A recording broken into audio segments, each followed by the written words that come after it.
হ্যাঁ বউ বলো। কালকে তো বাসায় আসতেছো, সবার জন্য কি কেনাকাটা শেষ? কার জন্য কি কি কিনলা? মার লেগে আর আব্বার লেগে শাড়ি পাঞ্জাবি কিনছি, ছোট বোনের লেগে থ্রি পিস কিনছি, আর ছোট ভাইয়ের লেগে শার্ট প্যান্ট কিনছি। বাবুর জন্য একটা পরীর মতো ড্রেস কিনছি বুঝছো।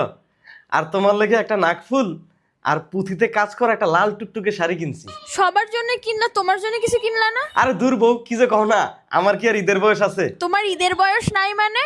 তুমি অন্তত পক্ষে নিজের জন্য একটা পাঞ্জাবি তো আরে কিনবা। লাগবো না, গত বছরে যে পাঞ্জাবিটা আছে না, ওটা লন্ডি দিয়ে ধোয়া ইস্ত্রি করে নিছি, একদম চকচকা নতুন হয়ে গেছে।